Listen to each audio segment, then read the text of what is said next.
नमस्कार, आपका मेरे यूट्यूब चैनल पर हार्दिक स्वागत है। आज हम 3 years time limit for making compassionate appointment scheme के बारे में चर्चा करेंगे। चैनल को सब्सक्राइब नहीं किया तो कर लें। आपको इसी तरह अनुकंपा से संबंधित वीडियो मिलती रहेंगी।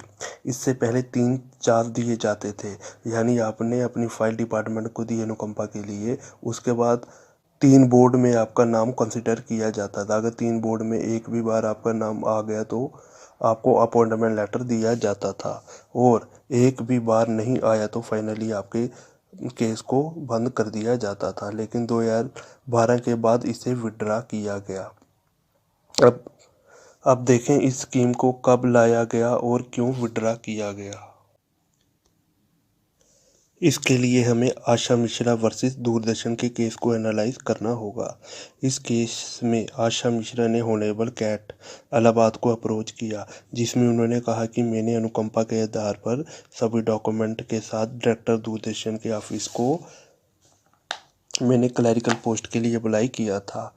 फिर डिपार्टमेंट ने कहा आपको कोई भी कोरस्पोंडेंस करने की आवश्यकता नहीं है, ना ही ऑफिस में आने की कोई ज़रूरत है। जैसे ही आपका नाम आएगा तो आपकी सूचित कर दिया जाएगा। लेकिन 3 वर्ष के बाद डिपार्टमेंट ने मेरे केस को फाइनली क्लोज कर दिया, और 2003 के मेमोरेंडम का हवाला देते और सुप्रीम कोर्ट के case Umesh Kumar Nagpal versus state Haryana का हवाला देते हुए मेरे केस को फाइनली क्लोज कर दिया, जिसमें माननीय इलाहाबाद कैट ने दोनों पक्षों को सुना और उन्होंने फैसला किया कि आशा देवी जी के साथ गलत हुआ है और उनको न्याय मिलना चाहिए। जिसमें कैट ने कहा कि इनका केस 3 साल के बाद भी कंसिडर होना चाहिए, मेरिट के आधार पे, विदाउट एनी टाइम लिमिट। लेकिन इसमें सिर्फ फाइनेंशियल कंडीशन को देखना ज़रूरी है।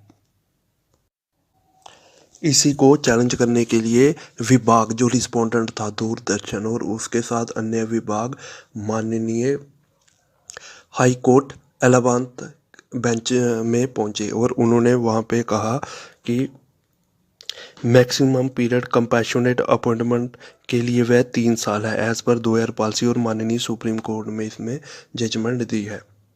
अगर अपॉइंटमेंट नहीं दिया जा सका तो केस फाइनली क्लोज कर दिया जाएगा और वेटिंग लिस्ट से नाम भी डिलीट किया जाएगा। लेकिन कैट ट्राइब्यूनल ने डीओपीटी 2003 का ऑर्डर का अनुपालन नहीं किया और कहा कि इनके केस को दोबारा देखो विदाउट टाइम लिमिट के फाइनेंशियली कंडीशन को देखते हुए।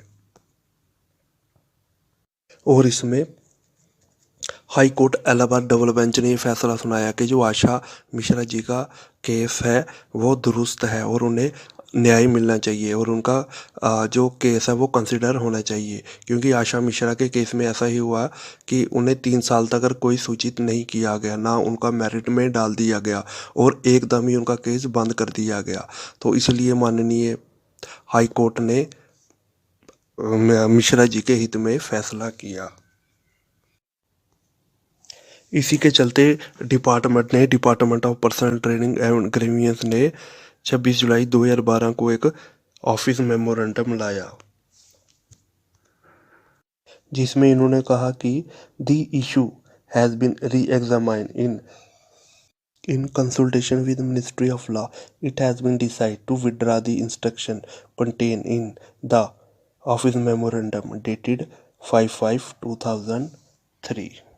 यानी 2012 के बाद जो भी केस होंगे उन्हें विदाउट टाइम लिमिट के कंसिडर किया जाएगा, लेकिन जो मेरिट के आधार पे उन्हें नौकरी दिया जाएगा। इसके बाद 2015 में 23/4/2015 में मिनिस्ट्री ऑफ डिफेंस ने भी अपना एक सर्कुलर या ऑफिस मेमोरेंडम इशू किया, जिसमें उन्होंने कहा कि as per new guidelines on compassionate appointment any application for compassionate appointment is to be considered without any time limit and decision taken on merit in each cases. और मैं अगर personally review करूं इस केस पे, ये जो माननीय supreme court की जो है जजमेंट थी कि केस को 3 बार ही कंसिडर किया जाना चाहिए।